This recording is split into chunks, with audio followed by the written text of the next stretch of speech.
नमस्कार दोस्तों। दोस्तों आज सबसे महत्वपूर्ण और सबसे दोस्तों पूछे जाने वाला सवाल हम दोस्तों समझते हैं दोस्तों। दोस्तों प्रॉफिट एंड लॉस से आता है और दोस्तों ये पक्का ज़रूर आता है दोस्तों, हर किसी एग्ज़ाम में दोस्तों इससे आता है। जैसे कि दोस्तों आपको ध्यान से समझना हो दोस्तों, इसको आसान कोई इसकी ट्रिक फ्रिक नहीं होता दोस्तों, इसको समझना पड़ता है। सिर्फ आप प्रैक्टिस करोगे तो आप पूरा दोस्तों इसको समझ जाओगे। कोई इसकी कोई ट्रिक नहीं होती, कोई इसका मतलब इसका दोस्तों कोई जादू मंत्र निकलने इसके अंदर से, इसको समझना पड़ता है। तो दोस्तों जैसे कि देखिए दोस्तों, कोई दुकानदार था। ध्यान से समझना दोस्तों, जैसे मैं बताऊँगा आप हर किसी क्वेश्चन को इसी तरीके से करना। फिर एक दुकानदार है दोस्तों, उस कोई चीज़ है ना दोस्तों 100% होती है दोस्तों, इतना ध्यान रखना है। हर चीज़ 100% होती है दोस्तों। तो उसके ना दोस्तों किसी दुकानदार ने 10% की हानि पर एक लेख कुछ बेचता है दोस्तों, उसके ना 10% की हानि कर देता है, तो दोस्तों वो अब 90%। तो उसको बेचा था दोस्तों 9,000 में। तो 9,000 में दोस्तों बेचा था, यानी कि जो 90% का जो दोस्तों 9,000 रुपये बराबर था दोस्तों। तो 9,000 रुपये बराबर था दोस्तों। तो इसको आप ध्यान से समझना दोस्तों, जैसे मैं बताऊँगा। तो 90 बराबर दोस्तों 90 बराबर 9,000 रुपये थे। तो उसका दोस्तों उसमें पूछा है कि जब उसने बेचा नहीं था तो कितने की वस्तु थी। तो फिर वही दोस्तों ये 90 बराबर था। तो हमको इसको दोस्तों हमें 100 की वैल्यू निकालनी है। तो कुछ नहीं करना दोस्तों, इसको 90 से भाग हम इसलिए करेंगे दोस्तों कि इससे हमारा 90% दोस्तों हमें निकल जाएगा, पता चल जाएगा कि कितना है दोस्तों।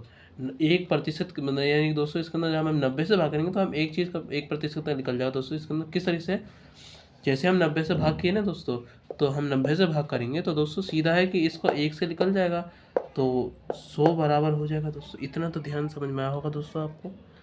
अब दोस्तों 100% का निकालना है तो दोस्तों इसको 100 का गुणा करना पड़ेगा दोस्तों। 100 निकल गया, 100 का गुणा कर दो और ये दोस्तों इसका आ जाएगा आराम से 10,000 रुपये दोस्तों।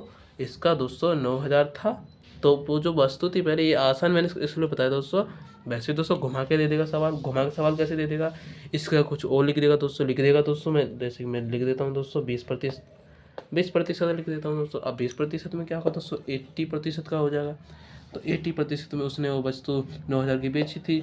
तो करना कुछ भी नहीं दोस्तों, इसको करके दोस्तों आप 80 से भाग कर दो, 100 से गुणा कर दो। करना क्या है दोस्तों, इस तरीके से दोस्तों आपको समझने का तरीका है बस, और आप इसको आराम से समझ सकते हैं। तो दोस्तों इसका सवाल दोस्तों पॉइंट में आएगा दोस्तों, आप इसको निकाल सकते हैं दोस्तों। 111, 112 लगभग दोस्तों ये 111 के आसपास के कट जाएगा दोस्तों। और इसका दोस्तों आपको सवाल मेरे हिसाब से लगभग पॉइंट में आएगा दोस्तों, इतना ध्यान रखना है। तो दोस्तों दशमलव में आएगा तो दोस्तों दशमलव में हमें क्या करना है दोस्तों, दशमलव का दोस्तों हम क्या करेंगे दोस्तों, दशमलव जो भी आए। लेकिन दोस्तों लगभग पूरा का पूरा दोस्तों हम इसको 112 में दोस्तों ये कट रहा होगा, तो इसको दोस्तों 112 से दोस्तों इसको गुणा कर दोगे दोस्तों, इसका मान निकल जाएगा। और दशमलव में आएगा दोस्तों, अब दशमलव में दे देंगे दोस्तों। यही सवाल इसके अंदर पूछा गया है। या फिर दोस्तों आप कुछ भी इसके आगे आप कुछ भी लिख दीजिए, इसके आगे कुछ भी लिख दीजिए, वो सवाल दोस्तों वही रहेगा। आप कुछ भी चेंज कर दीजिए दोस्तों, 50% कर दीजिए, यहाँ पे कुछ भी कर दीजिए दोस्तों। मैंने कर दिया यहाँ पे 4,000 रुपये, 4,000 रुपये कर दिए। तो 4,000 रुपये में कैसे निकलेगा दोस्तों, इसको भी ध्यान से देखो। 4,000 रुपये निकलेगा तो 50% 4,000 रुपये हो गया, 50% 4,000 रुपये हो गया। तो 100% का आपको मान निकालना है। 100% का उसका मान निकालना है तो दोस्तों 100 से इसको गुणा करना पड़ेगा, क्योंकि दोस्तों ये एक वैल्यू आ जाएगी दोस्तों जब हम 50 से गुणा कर देंगे। इसको ऐसे करके दोस्तों हम 5 8 40 और 80 को दोस्तों हम 100 से गुणा कर देंगे, तो आपका आंसर दोस्तों आपका निकल जाएगा।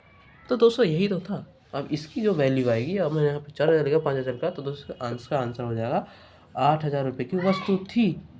अब सिंपल आप समझ सकते हो दोस्तों, अगर 50% का 4,000 है तो दोस्तों 100% का तो दोस्तों 8,000 होगा ही। ये सबसे आसान हो गया। इसको क्या ट्रिक फिर लगाना है, इसको सिर्फ ध्यान से समझना है।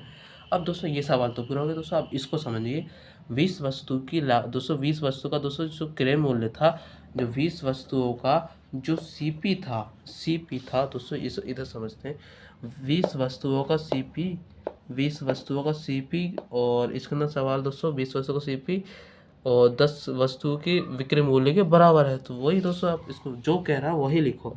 सीपी है 15, ओ 215 नहीं 220, 20, और अब इसके अंदर दोस्तों 10 हो गया दोस्तों एसपी, तो 10 एसपी हो गया,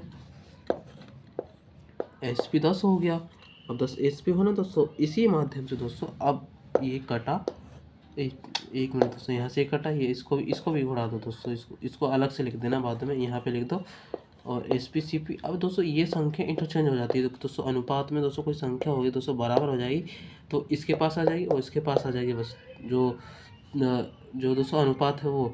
तो ये दोस्तों इस तरीके से दोस्तों इसको इधर ले आओ दोस्तों, एक को और इसको दो, हो गया दोस्तों वही सवाल। आपको ध्यान से देख नहीं रहा होगा दोस्तों, इसको समझाता हूँ मैं, देखो इसको एक खड़ा करके एक बार समझना पड़ेगा दोस्तों, ये चल नहीं रहा सही तरीके से।